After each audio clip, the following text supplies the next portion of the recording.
에베소서 2장 11절부터 읽겠습니다. 에베소서 2장 11절부터 22절까지입니다.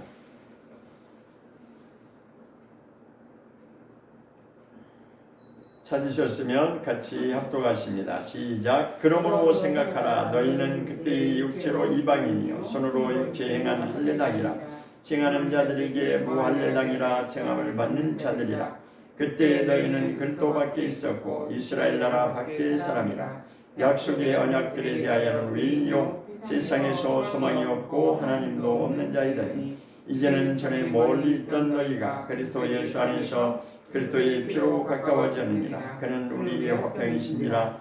둘로 하나를 만드사 중간에 막힌 담을 하시고 원수된 것 곧 의문에 속한 계명의 율법을 자기 육체로 폐하셨으니 이는 이 둘로 자기 안에서 한 새 사람을 지어 화평하게 하시고 또 십자가로 이 둘을 한 몸으로 하나님과 화목하게 하려 하시니라. 원수된 것을 십자가로 소멸하시고 또 오셔서 먼데 있는 너희에게 평안을 전하고 가까운 데 있는 자들에게 평안을 전하셨으니 이는 저로 말미암아 우리 둘이 한 성령 안에서 아버지께 나아감을 얻게 하려 하시니라.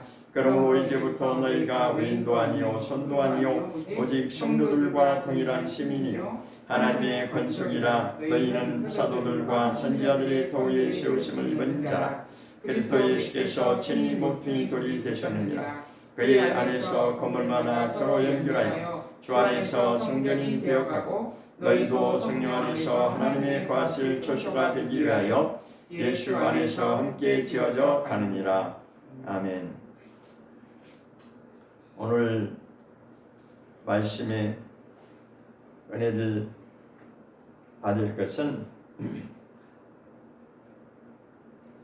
하나됨이라고 하는 말씀을 전하고자 합니다. 성경의 최종 결론은 하나 되는 것이라 라고 결론을 내리고 있습니다. 그것은 어디에 나와 있냐면 요한복음 17장에 예수께서 직접 하나님 아버지께 올려드린 그 기도 내용에 분명히 그렇게 말씀하고 있습니다. 하나됨이 무엇이냐? 오늘 본문 말씀에도 둘을 한 몸으로 라고 하는 말씀이 나오고 있습니다. 자, 이 말씀은 오늘 본문의 말씀은 십자가의 그 보혈로 말미암아 이방인과 유대인을 하나 되게 하는 것을 말씀하고 있습니다. 결론은 하나님과 화목하게 이루어지는 것을 말하는 하나님과 화평하게 하시는 것. 왜냐하면 인생의 시작이 처음부터 하나님의 가족으로 출발하는 것인데, 자, 우리는 하나님의 가족이라 하면은 좀 뭔가 좀 그렇죠? 근데 분명히 오늘 본문 말씀에도 하나님의 가족이라는 표현이 나와 있습니다. 이것이 뭐냐면 19절에 하나님의 권속이라 이렇게 말씀. 우리는 천국의 시민권을 가지고 있다. 그것은 잘 알고 있죠. 그런데 하나님의 가족이다 하면 뭔가 좀 그렇죠. 근데 분명한 것은 하나님의 하늘나라의 시민이 곧 하나님의 가족이라는 것입니다. 그래서 여기서는 하나님의 가족이라는 표현을 권속이라고 하는 표현을 했어요. 권속이라고 하는 것이 사실은 이제 한자로 쓰여져서 그렇지 우리말로 이것을 돌리면 가족이라는 표현입니다. 가족. 권속이란 성경의 권속이라는 말이 가족을 두고 이렇게 한자어로 표현한 것입니다. 그러니까 이 한글 성경이 번역할 때 중국어로 된 성경을 통해서 번역이 됐기 때문에 이제 한자어를 많이 썼어요. 그러다 보니까 좀 이제 어렵게 느껴지는데 알고 보면 하나님의 권속이 뭐냐? 하나님의 가족을 말하는 것입니다. 그럼 다시 원초적으로 돌아가면 에덴 동산에서 하나님이 아담과 첫 출발을 시작하실 때 하나님은 아담에게 모든 하나님의 그 영광을 누리게 하시려고 시작하신 것입니다. 그런데 거기서 다시 이제 창세기로 돌아가 보겠습니다. 창세기 2장 24절을 보겠습니다. 창세기 2장 24절과 25절입니다. 창세기 2장 24절 25절 시작. 이러므로 남자가 부모를 떠나 그 아내와 연합하여 둘이 한 몸을 이룰지로다. 아담과 그 아내 두 사람이 벌거벗었으나 부끄러워 아니하니라 했습니다. 자, 이 말씀은 우리가 주례 남녀가 결혼할 때 주례사에 보통 많이 등장하지요. 남녀가 합하여 한 몸을 이룰지로다. 자, 우리의 수준으로 생각하면 충분히 이해하고도 남죠. 아, 이제 둘이 한 몸이 되어서 가정을 이루는구나. 그렇습니다. 최초로 하나님이 이제 아담과 하와에게 주신 말씀이면서 이것을 좀 더 친근하게 우리가 받아들인다면 인류의 최초의 주례사는 하나님이셔요. 하나님이 아담과 하와를 두고 둘이 한 몸을 연합하여서 한 몸을 이룰지로다. 이것을 하나님께서 아담과 하와에게 주례를 하신 거예요. 가정을 이루라는 거죠. 그런데 사실은 실패했어요.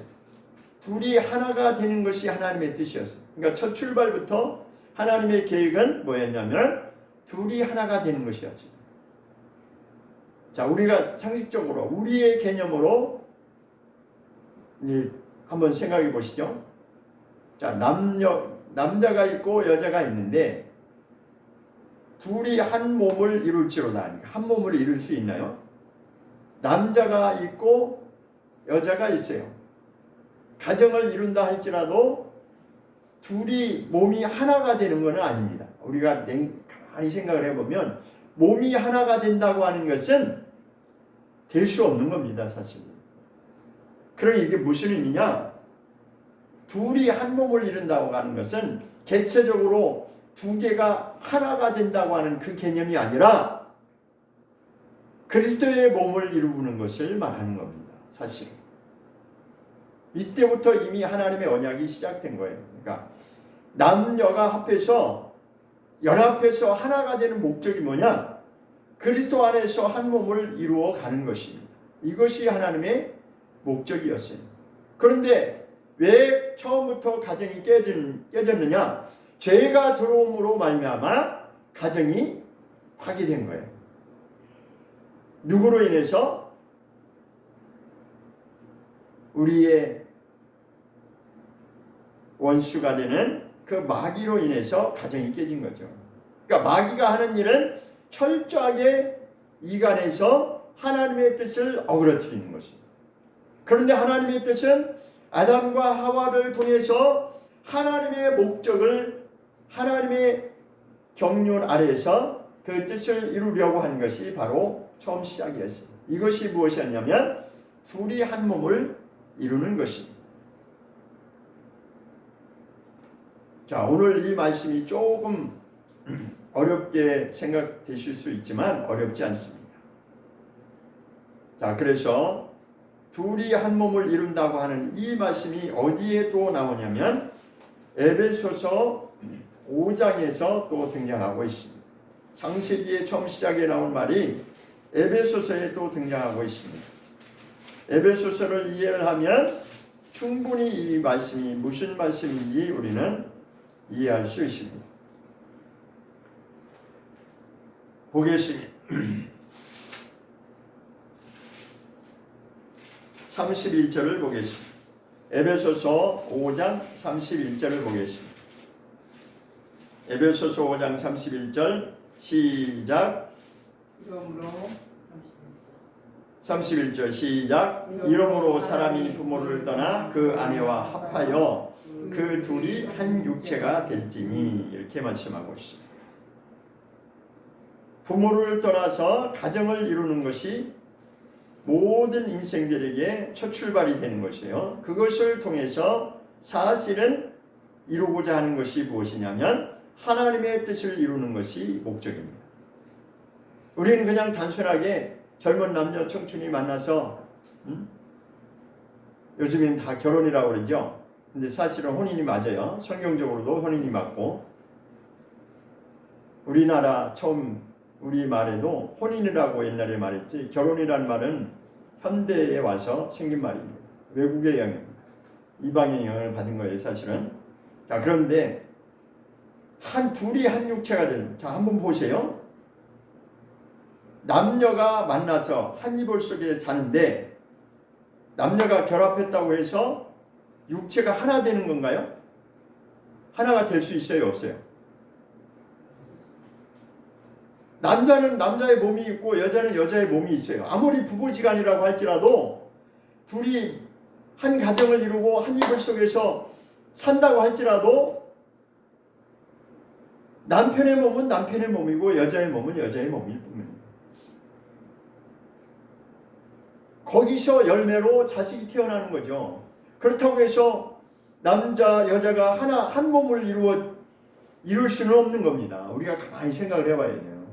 근데 이게 왜 창세기 2장 24절에 나온 처음 시작의 말씀이, 그때 가정을 이루시는 하나님의 주례사의 말씀이 왜 에베소에서 또 등장하느냐?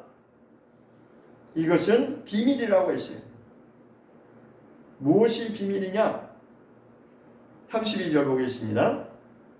32절 시작. 이 비밀이 크도다 내가 그리스도와 교회에 대하여 말하노라. 결론은 뭐냐? 그리스도와 교회에 대해서 말하기 위해서 창세기 2장 24절의 말씀을 다시 인용해서 그 말씀을 지금 설명하고 있는 겁니다. 그럼 남녀가 둘이 하나 되는 게 무엇이냐? 그리스도의 몸을 이루는 것을 말하는 것입니다. 그것이 하나 되는 것입니다. 육체의 몸이, 남녀가 몸이 하나가 되는 것이 아니라 남녀가 연합해서 하나님의 뜻을 알고 거기에 순종해 나갈 때 비로소 하나님의 비밀인 그리스도와 교회에 대하여 말씀하신 그 언약의 말씀이 이루어지는 것입니다. 교회를 말하는, 교회를 세우고자 하는 것이 목적이죠.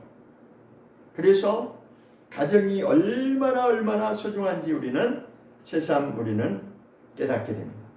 자, 보세요. 요즘에 원수 마귀가 지금 하고 있는 일이 무엇이냐면 가정을 통해서 철저하게 지금 파괴하는 일을 하고 있습니다. 그게 뭐죠? 아시죠, 여러분? 모든 것은 가정 파괴로부터, 가정이 갈라지고 가정이 하나가 안 되면 하나님의 뜻은 이루어질 수 없게 되어 있습니다. 그것이 하나님의 비밀이라는 것입니다. 그러니까 요즘에 동성애가 나오는 것이 바로 그것이죠. 가정을 파괴시키는 거예요. 남자가 남자끼리, 여자가 여자끼리 한 가정을 이루고 산다? 어떻게 그게 되게, 물론 살 수는 있겠죠. 그죠?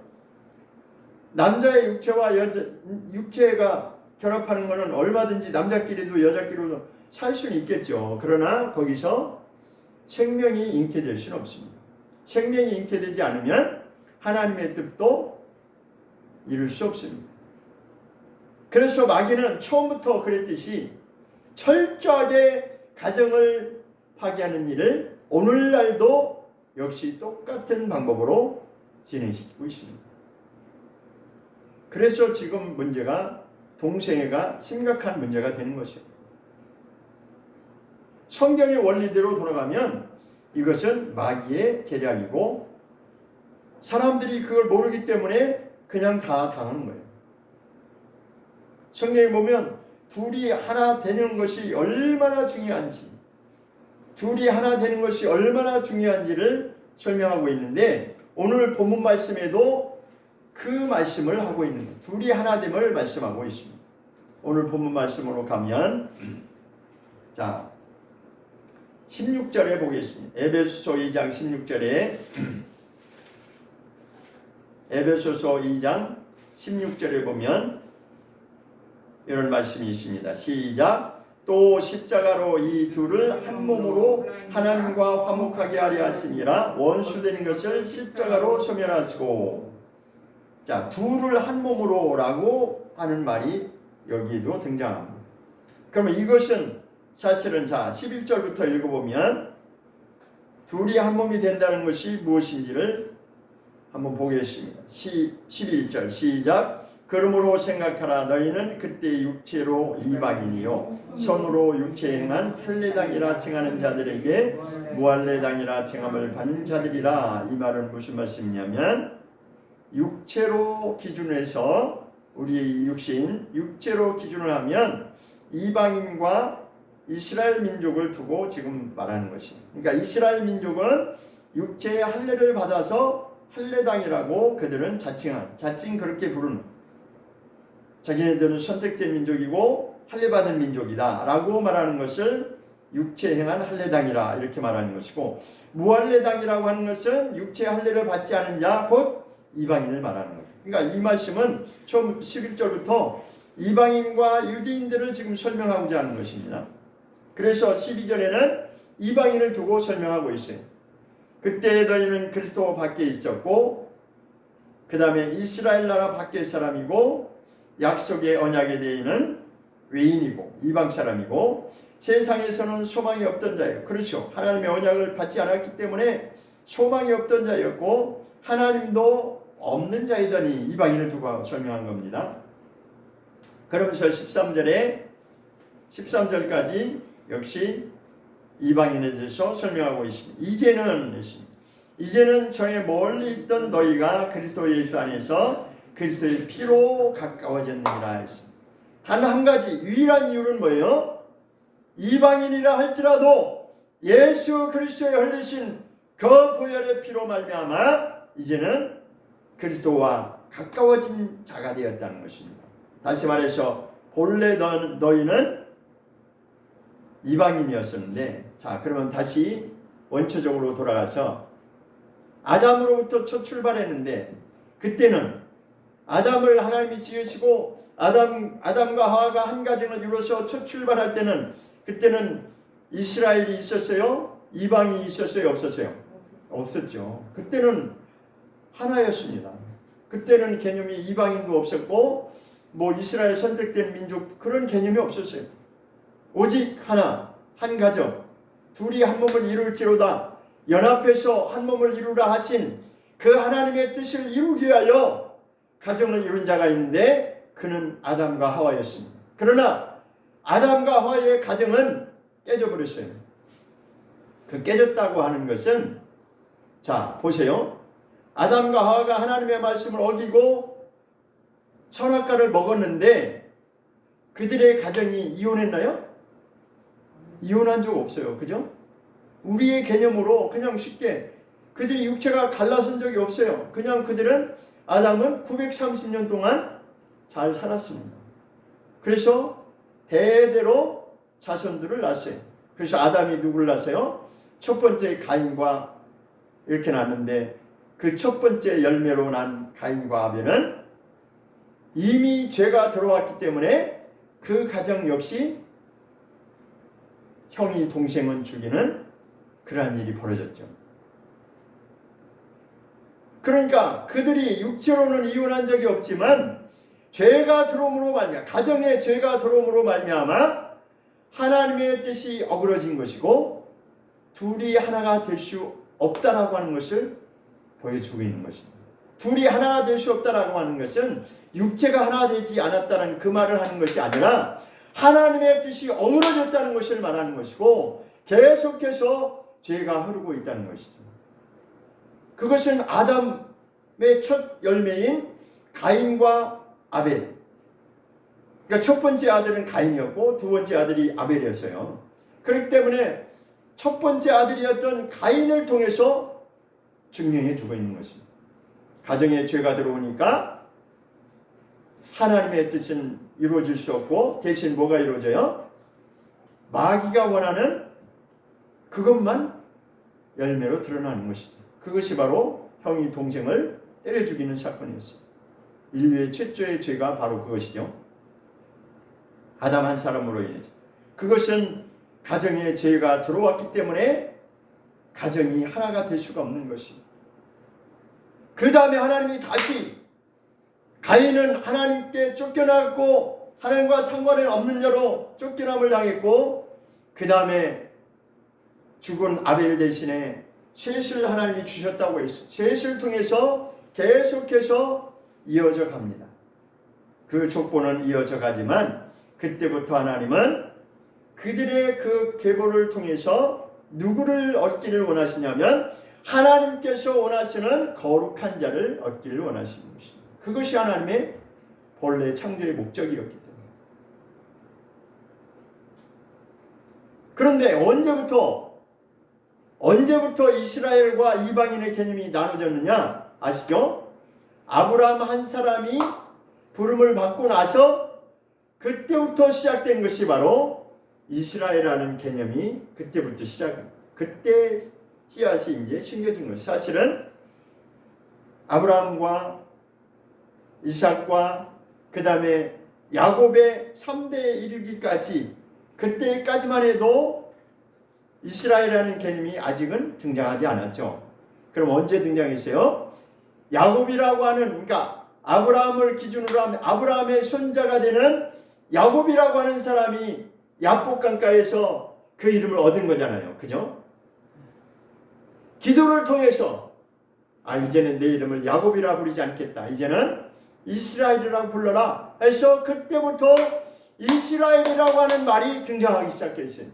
그때부터 이제는 본격적으로 이스라엘에 속하지 않은 자는 이방인이고 그들은 선택된 민족이 되는 것입니다. 그렇기 때문에 우리가 아브라함의 이전에 있던 아담으로부터 시작해서 노아 홍수 때까지 이르는 그 모든 과정을 통해서 보면 그때는 이방인의 개념도 없었어요. 그러니까 그때는 무슨 개념이냐? 오직 한 가지, 하나님의 거룩한 자가 누구냐? 하나님의 뜻대로 사는 자가 누구냐? 그것만이 하나님의 관심사였어요. 그런데 창세기 6장을 보겠습니다. 창세기 6장으로 돌아가서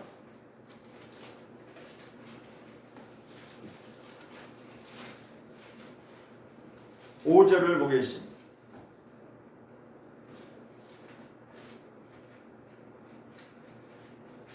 창세기 6장 5절, 6절, 8절까지 보겠습니다. 5절부터 8절까지 시작. 여호와께서 사람의 죄악이 세상에 관영함과 그 마음의 생각의 모든 계획이 항상 악할 뿐임을 보시고 땅 위에 사람 지으셨음을 한탄하사 마음에 근심하시고 가라사대 나의 창조한 사람을 내가 지면에서 쓸어버리되 사람으로부터 육축과 기는 것과 공중의 새까지 그리하리니 이는 내가 그것을 지었음을 한탄함이니라 하시니라. 그러나 노아는 여호와께 은혜를 입었더라 하시니. 그러니까 그 당시에 아담으로부터 출발해서 노아까지 몇 대가 흘러갔냐면 10대까지 내려갔어요. 그러니까 아담의 족보를 쭉 내려가면 노아가 10번째 10대 자손이 되는 거예요. 그런데 노아 때까지 노아가 생존했을 때 세상에, 여기 성경에 분명히 말씀하기를 세상의 모든 사람들이 죄악으로 관영했다라고 하는 것입니다. 관영이라고 하는 것도 이제 한자적인 표현으로 이렇게 나온 건데 죄악으로 가득 찼다는 거예요. 모든 사람들이 죄악으로 가득 차서 노아 한 사람과 그 가족을 빼놓고 나머지는 다 하나님이 어떻게 하셨어요? 하나님께서 지면에서 하나님께서 만드신, 하나님이 창조하신 이 인류의 모든 사람들을 지면에서 완전히 아주 싹쓸이했다는. 자, 우리의 개념으로 한번 생각해 보세요. 하나님은 사랑이신데, 우리가 배운 개념으로 한번 생각해 보세요. 하나님은 사랑이신데 그 모든 인생들을 다 쓸어버렸어요. 누구만 남기고? 노아와 그 가족만 남기고 그냥 다 쓸어버렸어요. 그 인간이 볼 때는 하나님은 정말 너무하신다, 그런 생각이 들죠. 그죠? 아무리 죄를 졌다 할지라도 어떻게 그렇게 다 쓸어버렸습니까? 그런데요, 성경을 알면 이것이 이해가 됩니다. 하나님의 목적은 오직 한 가지입니다. 하나님의 영광에 들어갈 자. 그런데 그 하나님의 영광에 들어갈 수 있는 자는 하나님의 그 거룩한 자, 하나님이 보실 때 거룩한 자만이, 다시 말해서 다른 말로 하면 죄가 들어오면 그 죄를 가지고는 그 자격이 안 되는 것입니다. 하나님의 영광에 들어갈 수가 없어요. 그러니까 아담으로 인해서 죄가 들어왔기 때문에 가정이 깨졌고, 가정이 깨진 이후로는, 깨졌다고 하는 것은 이혼했다는 말이 아니에요. 갈라섰다는 말이 아닙니다. 한 남자와 한 여자가 갈라졌다. 오늘날 이혼이 다반사죠. 근데 그 이혼을 말하는 것이 아니라 같이 육체는 하나 되어서 살지만 하나 되지 않으면 하나님의 뜻은 이루어질 수 없다는 것이, 이게 정말 굉장히 심각한 얘기입니다. 오늘날 한 가정에서 같이 살고 있는 사람은 많지만 정말 하나님의 말씀대로 둘이 연합해서 한 몸을 이루어가는 가정이 과연 몇이나 돼요. 그런데 그게요, 사실 신약을 알고 구약을 알고 보면 그 한 몸을 이룬다는 것이 육체가 하나 된다는 말이 아닙니다. 그것을 에베소서 5장에서 설명하고 있는, 이것은 하나님의 비밀인데 그리스도의 몸을 이루는 거다라고 말씀하고 있습니다. 그리스도의 몸을 세워가는 것을 말하는 것입니다. 그렇기 때문에 그리스도의 몸이 온전히 이루어지기까지는 남자와 여자가 연합할 때만이 가능하다. 연합한다는 건 뭐예요? 두 개가 하나 된다는 말이 아니라 그냥 물질의 개념으로 두 개가 이렇게 육체 둘이 있는데 하나가 된다는 것이 아니고 연합해야만이 하나됨을 이룰 수 있다는 것입니다. 그것은 요한복음 17장에 분명히 예수님이 기도를 통해서 말씀하고 있습니다. 그래서 하나님의 뜻에 합당하지 않으면 아무리 숫자가 많아도 그것은 하나님의 관심 받게 되는 것입니다. 우리는 이것을 분명히 알아야 됩니다. 설마 라고 하는 것은 굉장히 위험합니다. 우리가 하나님의 뜻 안에 온전히 들어가지 않으면 죄를 완전히 벗어버리는, 죄를 벗어버리고 연합하여서 하나님의 뜻이 이루어지기까지 우리는 그것을 이루기 위해서 사는 존재가 되는 것입니다. 왜냐하면 이미 아담 한 사람으로 인해서 죄가 가정에 들어왔고 죄가 오늘날에도 각 가정마다 다 흐르고 있기 때문에. 자, 보세요. 모든 남녀는 결혼하기 전만 해도 서로가 어때요? 좋아서 하잖아요.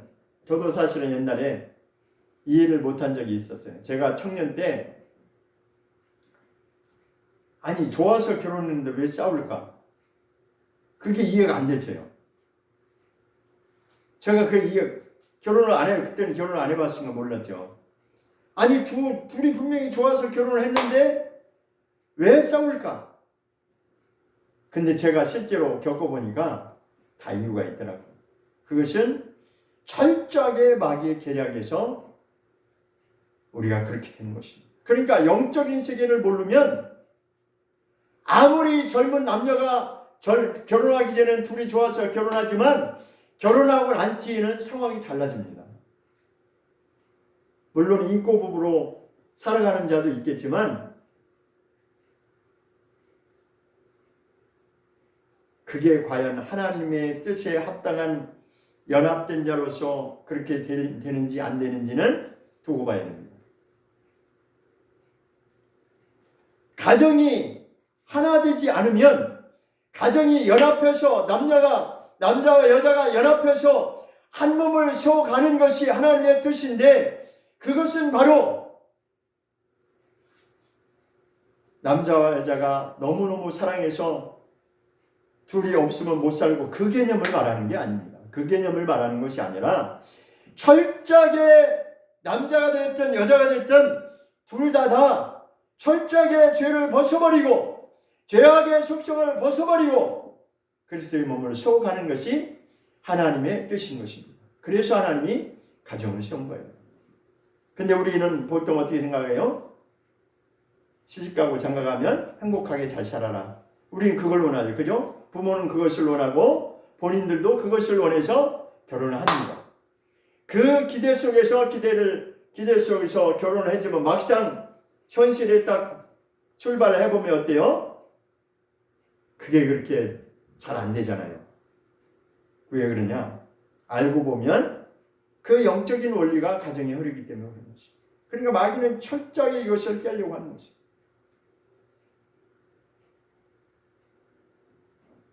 그래서 오늘 본문의 말씀에도 둘이 한 몸이라는 말이 등장하고 있는 것입니다. 에베소서를 보겠습니다. 자, 제가 이방인과 유대인에 대해서 잠깐 설명을 드렸죠. 그런데 여기서 지금 설명하고자 하는 것은 하나가 되는 것이 무엇이 하나가 되느냐? 자, 한번 보세요. 16절에 보면 둘을 한 몸으로 라고 하는 말이 나왔어요. 그러면 14절도 이제 읽어야죠. 아까 13절까지 읽었으니까 14절 시작. 그는 우리의 화평이신지라 돌로 하나를 만드사 중간에 막힌 담을 허시고 있습니다. 여기서 에베소서, 에베소서로 다시 돌아오세요. 2장 14절 다시 한번 14절 읽겠습니다. 시작. 그는 우리의 화평이신지라 돌로 하나를 만드사 중간에 막힌 담을 허시고 이렇게 나왔어요. 그는 누구예요? 예수 그리스도를 말하는 거죠. 예수님이 우리의 화평 으로 오신 분이에요. 십자가를 통해서 이것을 이루시려고 우리의 화평이신지라. 예수 그리스도는 우리의 화평이시라는 거예요. 그가 십자가를 지러 이 땅에 오신 것은 돌로 하나를 만드사 이렇게 나오고 있습니다. 여기서 둘이라고 하는 표현이 뭐예요? 누구를 두고 둘이라고 표현한 겁니까? 11절부터 13절까지 그 내용을 근거로 해서 이스라엘과 이방인과 이스라엘 유대민족을 두고 하는 말입니다. 자, 그러면 가정으로 치면은 둘이 한 몸이 돼서 산다 이제 그렇게 표현하는데, 그럼 이방인하고 유대인하고 이방인하고 하나가 될 수 있어요, 없어요? 없죠. 이 물리적으로 이건 불가능해요. 어떻게 이방 사람하고 유대인 사람하고 각각인데 어떻게 한 몸을 이뤄요? 근데 여기서는 분명히 둘로 하나를 만드신다고 그러십니다. 중간에 막힌 담을 하시고, 그러니까 중간에 막힌 담이는 뭐예요? 이방인과 유대인 사이에 막힌 담이 있다는 거죠. 그것을 헐어버리고. 15절 시작. 원수된 것 곧 의문에 속한 계명의 율법을 자기 육체로 폐하셨으니 이는 이 둘로 자기 안에서 한 세 사람을 지어 화평하게 하시고 있습니다. 여기서는 또 한 세 사람이라고 말하고 있습니다. 한 세 사람. 지금 이방인과 유대인을 설명하면서 하나 되는 것을 계속 설명하고 있어요. 하나 됨을 설명하고 있어요. 그건 뭘 얘기하는 거예요? 그리스도 안에서 하나 되는 걸 말하는 거죠. 우리가 하나 되는 가정이 되었든 이방인과 유대인이 되었든 교회가 되었든 하나됨이 이루어지는 것은 오직 그리스도의 피로만이 하나됨을 이루는 것입니다. 그것은 물리적인 하나를 말하는 것이 아닙니다. 육체가 둘이 하나가 되는 것이 될 수가 없죠. 남자는 남자고 여자는 여자죠. 어떻게 하나가 돼요? 그리고 이방인은 이방인이고 유대인은 유대인이죠. 어떻게 이게 하나가 되냐고요. 물리적인 하나를 만드는 것이 아니라, 육체가 하나가 되는 것이 아니라 영적인 생명으로 그리스도의 몸을 세운다는 것을 말씀하고 있는 것입니다. 성경의 모든 결론은 그렇게 결론이 나는 것입니다. 그러면 육체는 그것을 이루기 위해서 사용받는 거지. 쓰임받는 거지. 우리의 삶이라고 하는 것이 바로 그것입니다. 그런데 사람들이 왜 불행하다고 생각하냐? 자기 육체가 원하는 것이 이루어지지 않기 때문에 불행하다고 생각하는 거예요. 남녀 같은 경우는 결혼하기 전에는 그렇게 죽고 못 산다고, 이 사람 아니면 내가 못 살아. 그러잖아요. 저도 경험했어요. 간접적으로. 어떤 젊은 남자가 이 사람 아니면 나 죽을 거야. 부모가 너 안 돼. 그래도 이 사람은 나 죽겠다는데 뭐. 그러면 그래서 허락해가지고 결혼했어. 근데 어때요? 둘이 맨날 지지고 볶고 싸우다가 나중에는 또 헤어져. 아니 좋다고 그 반대에 더 무릅쓰고 결혼할 때는 언제고 살으라고 결혼시켜 놓으니까 지네들이 또 갈라지잖아요. 그럼 뭘 얘기하는 거예요? 우리는 영적인 존재이기 때문에 부부가 하나 되는 것은 육체가 하나 되는 것을 말하는 게 아니라 그것을 이루기까지는 그 엄청난 수고가 필요하다는 것입니다. 그 수고가 뭐냐? 육체가 원하는 대로 사는 그것을 포기하고 육체가 바라는 그 소망, 그 행복, 그것을 포기하고 하나님이 바라시는 창조주가 하나님이시잖아요. 본래 지으시니까 하나님이시잖아요. 그런데 죄가 들어오니까 그게 안 되잖아요. 육체 행복마저도 그게 호락호락 따라주지 않잖아요. 모든 사람들이 그 행복을 추구하며 살지만 그것이 안 됩니다. 안 되게 되어 있어요. 물론 인꼬부부로 사는 사람도 있겠지만 그것은 표면적인 겁니다. 그 사람이 인꼬부부로 산다고 해서 과연 하나님의 뜻이 이루어질까요? 그거는 두 번째 문제죠. 그냥 그들이 서로가 그냥 자기네들이 원하는 삶을 살 뿐이에요. 그러나 원초적으로 들어가면, 근본적으로 들어가면 그 가정에 하나님의 뜻이 이루어지고 안 이루어지고는 다른 얘기입니다. 성경은 분명히 말하고 있습니다. 인간을 왜 하나님이 창조하셨느냐? 하나님의 영광을 드러내고 하나님의 영광을 받으시기 위해서. 그러면 그 영광이 어떻게 드러나고 그 영광이 어떻게 하나님께 돌려드릴 수 있느냐? 둘이 하나 돼서 한 몸을 이루어질 때, 그러니까 그런 물리적인 한 몸을 말하는 게 아니라고 분명히 말씀드렸죠. 그리스도의 몸을 세울 때, 그 가정을 통해서, 그 한 가정을 통해서 그리스도의 몸이 세워질 때만이 그때 비로소 창조의 목적이 이루어지는 것입니다. 그것을 성경에서는 경륜이라고 말했고, 그것을 하나님의 섭리라고 말했고, 그것을 하나님의 뜻이다라고 성경은 계속해서 말합니다. 그리고 그것은 비밀이다라고 합니다. 그러니까 그 비밀을 모르니까 모든 남녀가 그 행복을 기대하다가 그게 다 깨져버리는 거예요. 왜? 실망하니까. 처음에는 그렇게 죽고 못 산다고 그래서 결혼을 시켜놓으니까 나중에는 원수가 돼버리잖아요. 그게 왜 그렇게 되는 줄 아세요? 마귀가 그냥 놔두지 않습니다. 마귀가 그거를 절대 그냥 놔두지 않아요. 어떤 목사님의 간증을 제가 들어봤는데 그분도 지금 목회하시는 분인데 거기에 다 나오더라고요. 자기도 결혼할 때 그렇게 그 행복과 그 기대치를 가지고 결혼했는데 막상 결혼하고 나서 그것이 다 그냥 날라버렸어요. 그래서 그때 깨달았어요. 이게 결혼의 목적이 행복이 아니었구나 라고 하는 것을 깨닫고 지금은 그분은 어떤 목표를 하시냐면 그 젊은이들의 결혼의 목적은 행복이 아니라 그 행복은 무슨 행복이에요? 육체가 원하는 행복을 말하는 거죠. 그죠? 모든 사람은 육체가 원하는 행복을 원하니까 그 행복은 그건 아니야. 그 육체 행복을 추구하면서 살면 그거는 마귀한테 속는 거야. 그러면 결혼의 목적이 뭐냐? 무엇이겠어요? 거룩해지는 것이 목적이 되는 것이. 자, 남녀가 하나 되어서 한 가정을 이루고 잘 살 것처럼 그렇게 기대가 되지만 그것이 안 되는 이유는 영적인 존재라서 그게 그렇게 힘든 겁니다. 그래서 육체가 원하는 그 행복을 포기할 때만이 거룩을 향해서 드디어 이제 출발이 되는 거예요. 평생을 교회를 다닌다 할지라도 그것이 안 되면 하나님의 뜻을 이루는 것은 아직도 멀리 있는 것입니다. 우리가 예수를 믿는 목적은 육체가 원하는 행복, 그것을 이루기 위해서 내가 예수 잘 믿어서 무엇이 이루어지고 그게 아니에요.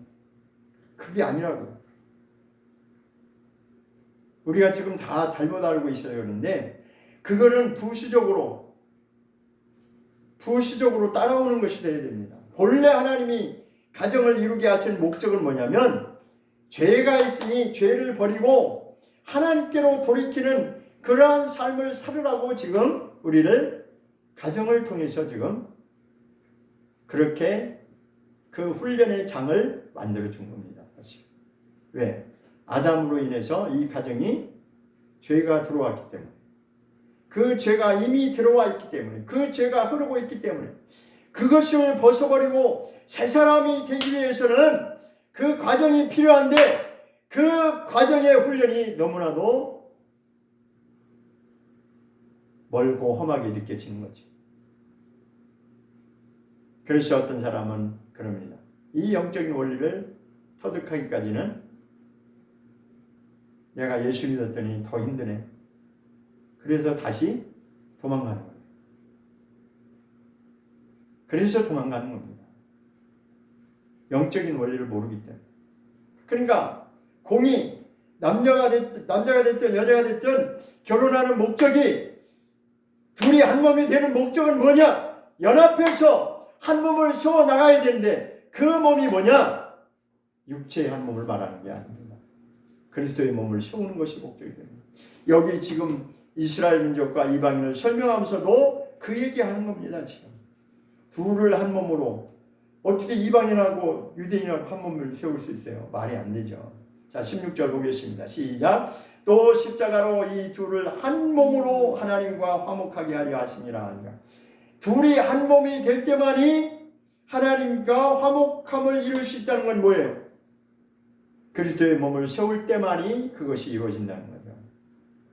그러니까 최종 목적은, 성경의 최종 목적은 뭐예요? 하나님과 화목해지는 거죠. 하나님과, 그러니까 원수되었던, 죄가 들어옴으로 말미암아 하나님과 끊겨지고 하나님과 원수지간이 되어버렸는데 다시 그것을 돌이켜 하나님과 화목을 이루어야 되는데 그것을 누가 이루어 놓으셨냐면 예수 그리스도의 흘리신 보혈로 그것이 이제는 열린 것입니다. 그 길이 열린 거예요. 그런데 이제는 십자가로 말미암아 이방인과 유대인을 하나됨을 이루게 하시겠다는 것입니다. 좀 어렵게 느껴지죠? 자, 그런데 이 내용이 어디에 근거하고 있냐면 로마서에 근거를 하고 있는 거예요. 로마서 보겠습니다. 로마서 11장 보겠습니다. 로마서 11장. 로마서 11장에 보면 13절부터 쭉 설명하고 있는데 이방인과 유대인에 대해서 지금 설명하고 있습니다. 자, 다 읽지는 않고요. 여기는 어떻게 구성이 되어 있냐면 감람나무를 지금 설명하고 있어요. 감람나무를 통해서 이스라엘과 이방인에 대해서 설명하고자 합니다. 이스라엘은 참 감람나무라고 말씀하고 있고 이방인은 돌 감람나무라고 지금 말씀하고 있습니다. 그런데 하나님께서 참 감람나무의 그 거룩한 뿌리로부터 출발했는데 언제 출발했어요? 아브라함과 이삭과 야곱을 통해서 야곱이 이스라엘이 되면서 그때부터 이제 출발한 거죠. 그죠? 그때는 나머지 이스라엘의 제외한 나머지는 다 이방인이었으니까. 그런데 그 뿌리를 하나님이 견고하게 하시고 뿌리를 견고하게 하시고 그 거룩함 속에서 이제는 이방인을 거기다가 돌 감람나무였던 이방인을 참 감람나무에다가 접붙임을 하셨다는 거예요. 이것은 이제 복음으로 말미암아 시작된 것이죠. 언제 복음이 시작됐어요? 예수 그리스도께서 십자가에 죽으시고 부활하심으로 말미암아 그때부터 드디어 이제 출발한 것이 복음으로 말미암아 이제 접붙임을 된 것입니다. 자, 그런데 이방인을 참 감람나무에 접붙임을 하기 위해서 무슨 일이 벌어졌냐면 본래 원뿌리에서 출발한 이스라엘 민족이 꺾여졌다는 거죠. 꺾여졌다는 건 뭐예요? 불순종했다는 거예요. 완악해졌다는 거예요. 복음을 받아들이지 않았다는 거예요. 아시죠, 여러분? 지금 유대인들이 예수님을 인정하는 사람도 소수 있지만 그렇게 많지 않잖아요. 그러니까 누구 때문에 그런 일이 벌어졌냐? 그 자리에 이방인을 접붙임을 당해서 이방인을 돌아오게 하려고, 하나님께로 돌아오고 은총을 입게 하려고, 새 생명으로 거듭나게 하려고 먼저 누구에게 기회를 주셨냐면 복음이 시작하는 그 시점부터 이방인에게 그 기회를 먼저 주셨다는 거예요. 그 내용이에요. 그런데 쭉 내려가서 보면 제가 일일이 한 절 한 절 다 설명하면 시간이 많이 걸리니까 보겠습니다. 22절 보겠습니다. 22절 로마서 11장 22절을 보면 그러므로 같이 읽겠습니다. 시작. 그러므로 하나님의 인자와 어미를 보라. 넘어지는 자들에게는 어미가 있으니 너희가 만일 하나님의 인자에 거하면 그 인자가 너에게 있으리라. 그렇지 않으면 너희도 지키는 바 너도 지키는 거야. 이 말이 무슨 얘기냐면 정신 차려. 그러니까 한마디로 제가 쉽게 설명, 이방인들에게 하는 말씀입니다. 정신 차리라. 너희도 얼마든지 떨어져 나갈 수 있다. 그 얘기하는 거예요. 하나님은 인자하심만 있는 것이 아니라 하나님은 어미가 있으시다는 것이요. 하나님은 엄하신 분이다. 다시 말해서 하나님은 공의 하나님이라는 것이에요. 그런데 지금 기독교에서는 어느 한쪽만 주장하냐? 하나님의 인자하심. 인자하심 뭐예요? 사랑이 많으시고 긍휼을 베푸시고 그걸 말하는. 그러니까 용서. 우리는 주로 복음으로 하면 하나님의 사랑과 용서 쪽으로만 강조했잖아요. 그것만 많이 익숙해졌잖아요. 그런데 여기 이 말씀에 의하면 인자하심, 그 사랑만 있는 것이 아니라 어미가 있다. 어미라고 하는 것은 인자하심, 사랑에 반대되는 말이에요. 그냥 쉽게 말해 엄격하다는 게 그렇게 하면 이해가 쉽죠. 엄격한 가정에서 자란 자들이 있고 사랑만 받고 자라는 가정이 있어요. 그런데 둘 다 이렇게 겸비되어야 됩니다. 왜냐하면 한쪽으로만 치우치면 문제가 됩니다. 너무 엄격하게만 하면 이게 사랑을 모르고 자라는 거예요. 또 너무 엄한 게 없고 사랑만 그냥 맨날 부모가 막 이렇게 오늘날 현대 애들 기죽인다고 해가지고 그렇게 이렇게 키우잖아요. 그죠? 금이야 오기야 키우잖아요. 그러니까 사랑만 또 치우치면 이게 또 질서가 안 서는 거예요. 그래서 양면성이 있어요. 인자하심에 사랑도 있어야 되지만 엄격한 하나님의 법이 적용돼야 된다는 거예요. 이게 지금 그 얘기는 엄이라고 하는 것은 율법적인 측면에서 하나님의 엄하심을 말하는 것이고 또 한 가지 인자하심이라고 하는 것은 하나님의 사랑을 말하는 거예요. 복음적인 면을 말하는 거예요. 율법과 복음을 동시에 말하고 있는 거예요. 그런데 하나님에게는 두 가지가 다 있다는 거죠. 그러므로 하나님의 인자하심과 이건 하나님의 사랑입니다. 복음적인 사랑. 그 다음에 엄의를 보라. 엄격함도 있다는 거예요. 율법에 그 엄격함이 있다는 것이 공의를 벗어나면 하나님의 심판이 있다는 거죠. 그러니까 하나님의 사랑과 공의를 이렇게 표현한 거예요. 그런데 넘어지는 자들에게는 어미가 있으니 있습니다. 그러니까 넘어지는 자들은 실족하는 자들은 하나님의 그 심판이 있는데 어미라고 하는 것은 하나님의 그 율법적인 측면 엄격한 말하는 거예요. 공의에 따라 하는 심판하는 거. 그러니까 넘어지는 자들에게는 그것으로 인해서 그렇게 될 수 있는데 너희가 만일 하나님의 인자에 거하면 이거예요.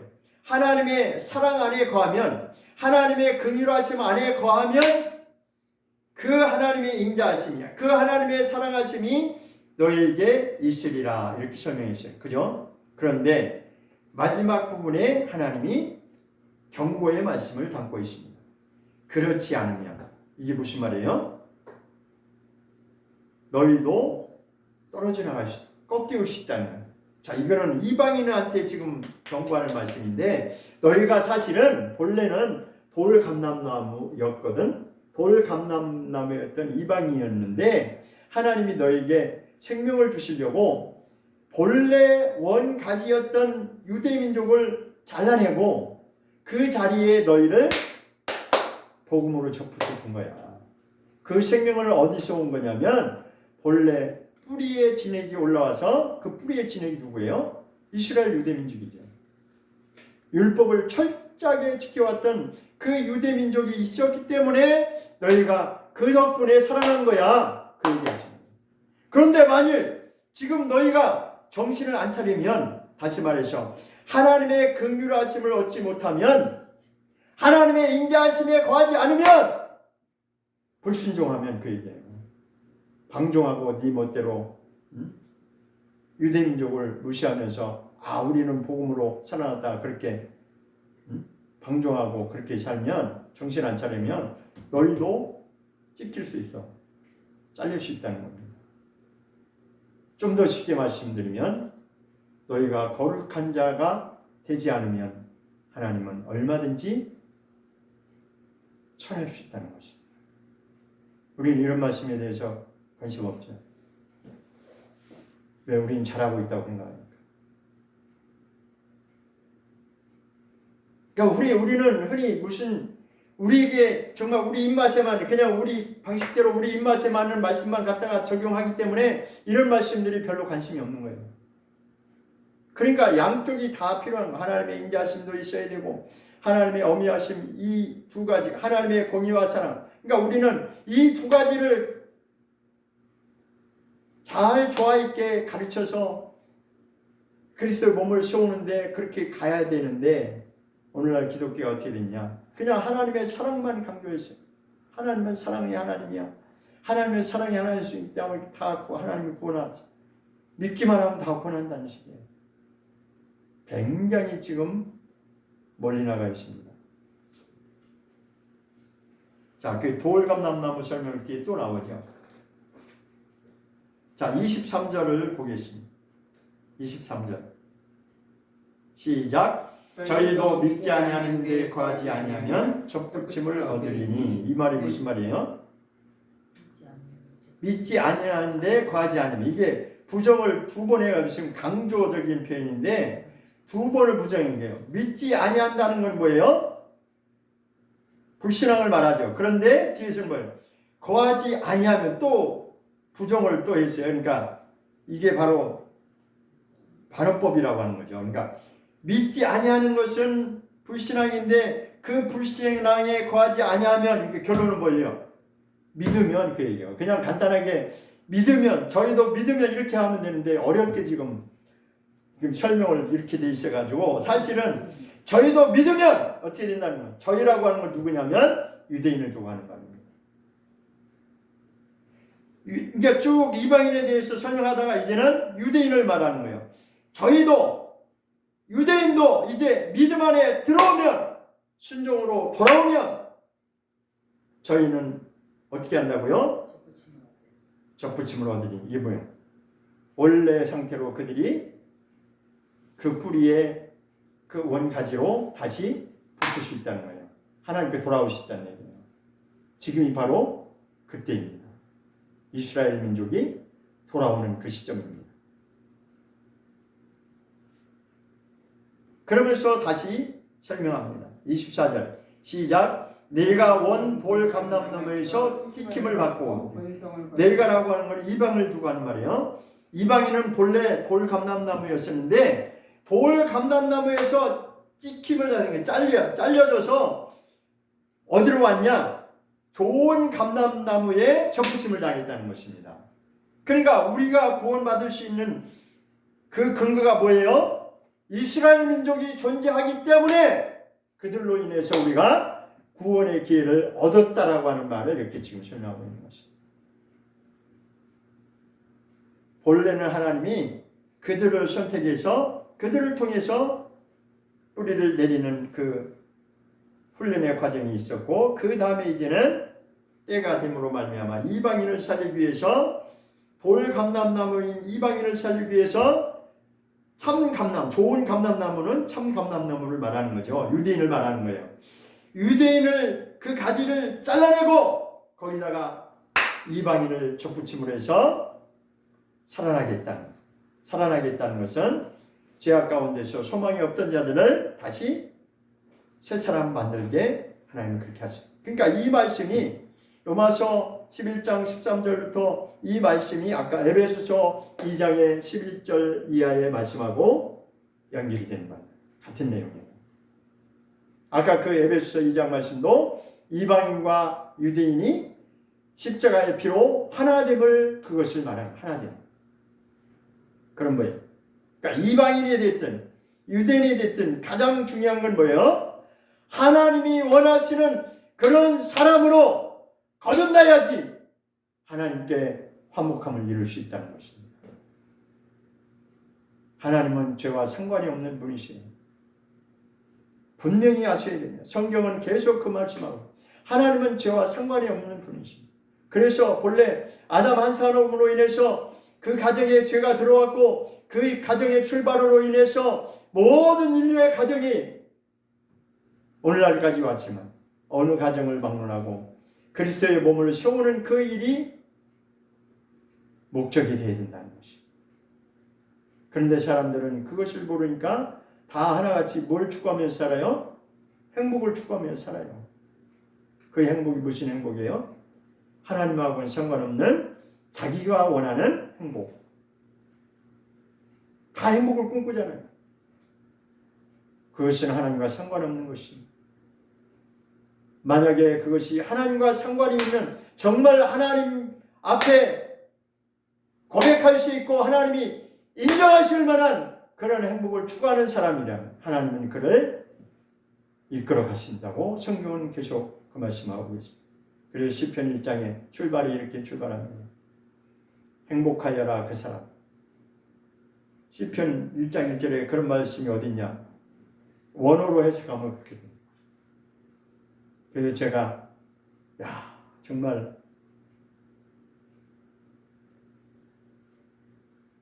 행복하여라 그 사람이 이제 세 가지로 이렇게 설명되는데 그 행복이 뭐가 행복이냐? 제가 몇 번 말씀드렸는데 창세기에서는 요셉을 통해서 행복한 사람이라고 제가 몇 번 말씀드렸죠. 근데 그 행복을 들여다보니까 뭐예요? 전혀 사람들은 그것을 바라고 싶지 않은, 나한테는 절대로 그런 일이 일어나고 싶지 않은 그런 내용들이에요. 근데 하나님은 몇 번이나 행복이라고 그렇게 표현을 하고 있습니다.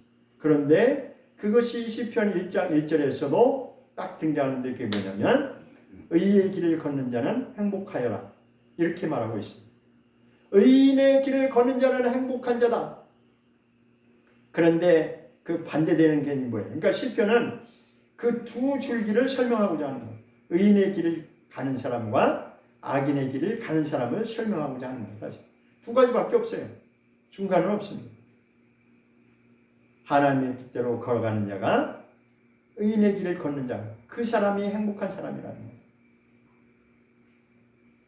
근데 그 길을 걷기까지는 그 길을 정말 끝까지 주님 앞에 주님 품에 안기는 날까지 그 길을 걷기까지는 때로는 우리가 원하지 않는 일도 일어나죠. 수없이 많이 일어나죠. 억울하죠. 그런데 성경에서는 말합니다. 그것이 과정이라는 거예요. 무엇 때문에? 그리스도의 피로 가정에서부터 출발해서 이것이 하나됨을 이루기 위해서 한 몸을 세우기 위해서 그 한 몸이라고 하는 것은 육체의 개념을 말하고 있다고 하는 것이 아니다라고 하는 것을 분명히 우리가 깨달아야 됩니다. 그리스도의 몸을 세우고자 하는 것이 하나의 목적이에요. 그래서 비밀이라고 하는 거예요. 그러니까 남자는 남자대로 세워져야 돼요. 여자는 여자대로 세워져야 돼요. 그러니까 둘이 연합해서 한 몸을 세운다는 것은 이게 쉬운 일이 아니에요. 왜 그러냐? 왜 쉽지 않겠어요? 아담 때부터 마귀의 그 거짓말로 인해서 가정에 죄가 들어왔고 그 죄가 오늘날까지 계속해서 흐르고 있기 때문에, 그리고 오늘날에는 그 마귀의 계략으로 인해서 지금 산산조 보세요. 세상이 지금 점점 더 개인화되기 때문에 가만 봤잖아요. 부모 자식 간에도 부부지간에도 이게 참으로 힘든 것은 그 원수의 그 영적인 계략이 눈에 보이지 않는 그 계략이 우리를 통해서 나타나고 있다는 것을 우리는 느끼면서 가고 있는 것입니다. 대부분의 사람들은 그것을 공감합니다. 우리가 자랄 때 그때의 정서적인 면과 지금의 그 정서적인 면이 진짜 엄청나게 많이 바뀌었다라고 하는 것을 다 공감합니다. 왜 그렇게 느꼈어요? 영적인 존재라서 그런 것입니다. 보이지 않는 이 영적 세계에서 우리를 계속해서 그렇게 하나님과 이간하고 우리의 가정에서 그것을 이간하고 그리스도의 몸이 세워지는 것, 하나님 나라가 세워지는 것을 원치 않는 자가 있기 때문에 그렇게 되는 것입니다. 그래서 믿음의 선한 싸움이 필요한 것입니다. 육체는 고달프죠. 육체는 원하지 않아요. 왜?